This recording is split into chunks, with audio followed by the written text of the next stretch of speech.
Okay, I feel like we have broken this game down from the perspective of Carolina Panthers fans. I have given that on here. We have broken this game down from the perspective of the Baker Mayfield revenge game, but this is the bread and butter. What is this game from a football standpoint? If we look at this, what should the Browns' game plan be for the Carolina Panthers from a football standpoint, right? And the reason I want to make sure this is done this week is because this game has been diluted in its coverage by so much narrative talk, right? That we haven't even really talked about the football elements of it, right? It's all, well, how angry Baker Mayfield, how's he going to be? And the Browns going to be angry, and who's going to be mad, and all this silly stuff that is surrounding this game. But we ain't talked about the game plan. We ain't talked about the football elements. And you notice whenever people talk about this game, because a lot of people want the Panthers to win, they're talking about things that ain't about football. They're talking about Baker Mayfield's emotions and all of that, right? That's what the talk is. We're not talking about the football reasons on why a team should or shouldn't win this game. What do the Panthers do well that the Browns can't stop? I've yet to hear an answer on that. Because this game, again, nobody has looked at the field, the gridiron, to predict this game. Everybody has looked to emotion, and that's where things get a little bit, shaky. Now, look, the Panthers can win this game. This is not a guaranteed lock win for the Cleveland Browns. Absolutely not. The Panthers can. They have enough talent on the offensive side of the ball. They have enough talent on the defensive side of the ball to win this game. They're not a talentless team. But I do believe this is the Browns' game to lose. And if they do lose this game, we're going to be looking back on some things that the Browns did to shoot themselves in the foot to put them in this position. That being said, I'm going to talk about the game plan for both sides of the ball. And I'm going to start with the defense. Now, I believe, from everything that I've heard, everything that I've been able to gather, the Carolina Panthers are probably going to go screen heavy in the first quarter of this game, right? Especially the first couple of drives. There are a couple of reasons why the Panthers are likely to do this. And I'm not just pulling this out of my ass, right? One of the reasons that the Panthers are likely to do this, they have a new quarterback, right? One of the first things you do with a new quarterback is get them easy completions to start the game. You want screen plays, underneath throws. That's really what you want. You want Baker Mayfield to get comfortable playing for the Carolina Panthers in a real game with game reps. You just want him to get comfortable and get him into a rhythm. Also, it's Baker Mayfield. We know with Baker Mayfield, he's a rhythm quarterback. It's been one of the criticisms of him and one of the positives of him. You get him into a rhythm, he's going to be all right. If you're the Cleveland Browns, you need to disrupt that rhythm. How do you disrupt rhythm when a team decides to go screen heavy? It's not what a lot of people want. Okay, a lot of people want the Browns to go all out blitz and try to hit Baker Mayfield as much as possible. I don't think that's a good strategy, at least to start the game. We'll see what happens in the second half. But to start the game, I don't. This is going to be a hard pill for some people to follow, and people are going to be mad at it. I'm already anticipating people being angry in the first quarter if the Panthers get a first down. But Joe Woods is probably going to have to play a lot of underneath zone coverage. Rush 4. Don't be super aggressive with the pass rush. Just rush 4, see what you can get there, and play a lot of underneath zone coverage. Because, again, if they're going to throw a lot of screens, you want to be in underneath. If they're going to throw a lot of flat routes, you want to be underneath, right? If they're going to try to get rid of the ball quickly, you want your athletes to be in underneath zone coverage, right? Christian McCaffrey, if they're going to try to beat you on angle routes with him, underneath zone coverage is the answer, right? Whether that comes from a 3 shell, a cover 3 shell, a cover 2 shell, or I don't believe it'd be a quarter shell. That would be ridiculous. But yeah, whatever shell it's under, it's gonna be under. But the ideal for at least 5 of those players is gonna be get into underneath zone coverage, right? Try not to get beat by the run too much, but get into underneath, right? You're probably gonna give up 3 to 4 yards of carry at best. That's probably at best what you can stop. You're not going to stop the run from this, but you will kill their screenplays. And whenever they go there, they're not going to get it. You can keep Baker Mayfield out of rhythm better than if you blitzed him every time. Because if you blitz when they're throwing screens, that's how big gains happen, right? When you throw screens and you have everybody pass the screen, that's a bad idea. There's a lot of these screens are designed to beat blitzes because they get rid of the ball quickly. So again, people are going to desperately want the Browns to zero blitz and all out blitz. I'm telling you right now, if the Panthers do what people think they're going to do, which is a lot of screens, and this is kind of the offense that they run, that's a bad idea. It's a bad idea. I know there's like a lot of traditional football heads in here. They're going to be mad at me, but ask your traditional football coaches what they would do if a team's running a bunch of screens. It ain't blitzing. And if it is, they're going to get toasted. Because then you're leaving guys out on islands, one-on-one, giving the offensive coordinator exactly what they want from those screenplays. Do not go crazy with the blitzes. You could send an extra guy every once in a while. You don't always have to send 4. Hey, you can even send 6, but make sure you have a plan. Because you're going to be in a lot of underneath zone coverage, this is a game where the safeties are going to have to step up. Because the reality here is that the wide receivers are going to be allowed to get to a second level in their route more easily without being disrupted than what that would be if they were running like 3 flat or they were running like man, right? So if that's the case, and the pass rush is not going to be more than 4, so they're not going to be getting there in 2.5 seconds, these safeties are going to have to hold up 3 or 4 times throughout this game whenever they try it, right? They're going to try it. They're going to run a bunch of screens, low you to death, and then go over top. The safeties have to stay engaged. They have to stay in it because it's going to be very tough for them, right? Because if they're running a bunch of screens, they're not going to. It's like playing left field, right? You're not going to be focused because you're not in the game as much. And then when a fly ball comes your way, now you're chasing after, right?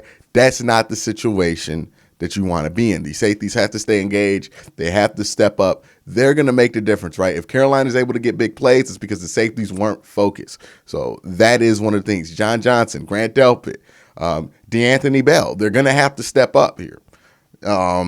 In order for this game plan to work, because if you allow them to get those deep shots successfully, then the game plan doesn't work. You have to make an adjustment and you have to scrap out everything that you started with. It's not a good position to be in.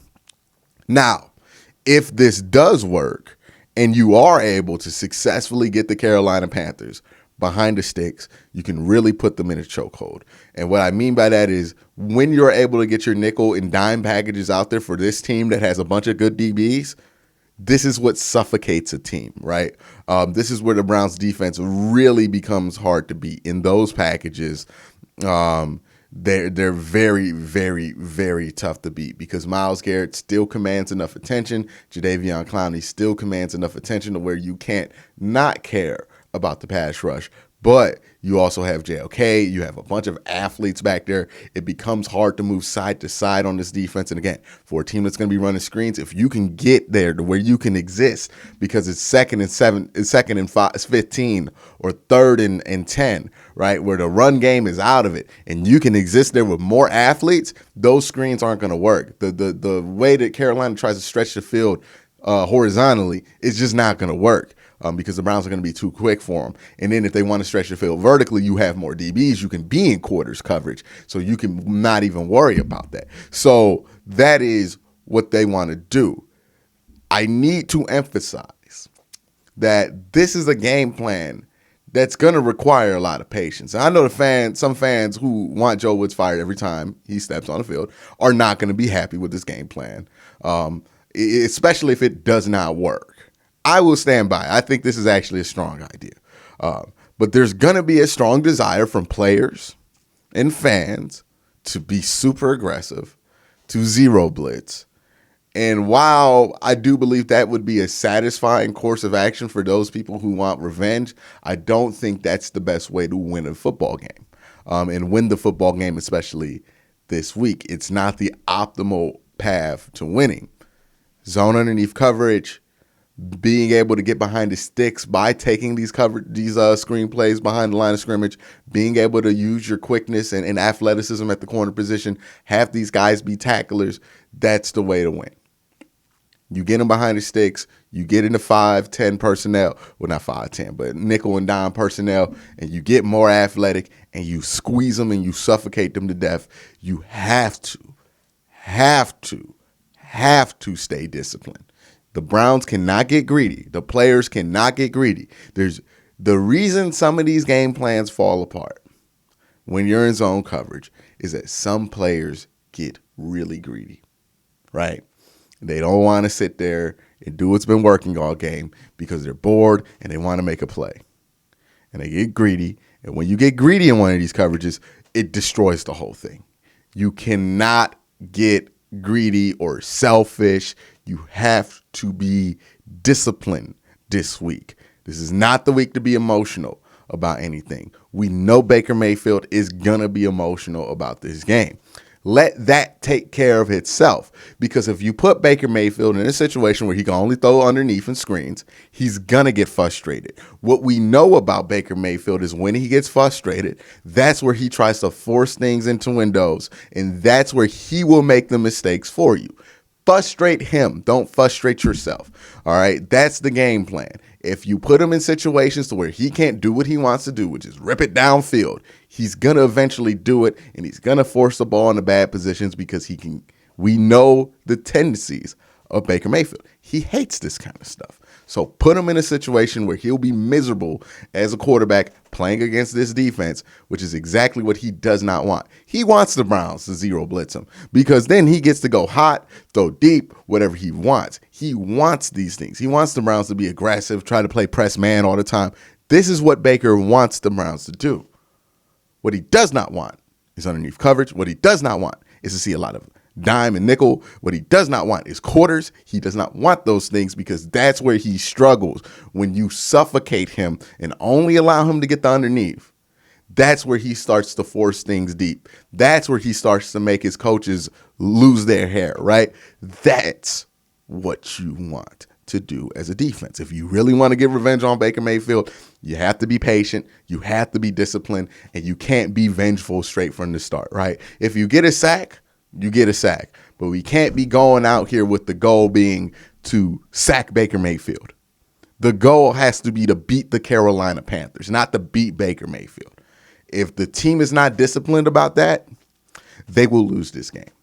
If they go out there trying to beat Baker Mayfield from a game plan standpoint, they're going to lose this game. If they go out there and try to beat the Carolina Panthers, more than capable of doing it, they should be able to take care of that. But that's the difference. Let's talk about the offense. All right. Offense, I'm not expecting much. So this is not going to be as deep of a game plan as I have for the defense because the defense carries the burden. Offense needs to get out the way, right? They need to be very intentional with their pass attempts. Jacoby Brissett should never be over 35 pass attempts. He should really be under 30. They need to stay low on these procedural penalties. Do not shoot yourself in the foot. Do not put yourself behind the sticks because you don't know when to get set when you do a motion. Do not false start. These are not things you want to do. Do not get behind the sticks, okay? That's a huge thing. That's a huge thing. Outside zone, Nick Chubb heavy. This is not a good run-stopping team, especially on the edge. That's dangerous for them, right? The Carolina Panthers. Because if you can't stop outside zone, you're going to be in a world of trouble versus the Cleveland Browns, right? Because not only does that open up things for Nick Chubb, then you over-adjust to stop that. You open up things for the tight ends and Amari Cooper, or you over-adjust and try to stop that by just setting everybody over to the edge. Kareem Hunt comes in, goes up the middle, and then you have even more problems. So if they can't stop outside zone in this game, they're in trouble because that's going to take apart everything that they're trying to do. The Carolina Panthers, that's priority number one for them. They can't do that, they're in trouble. They're in massive trouble. And the more you can force those heavy boxes, the better, because then you can beat them deep with tight ends. Then you can take some shots. The Panthers have a really good secondary.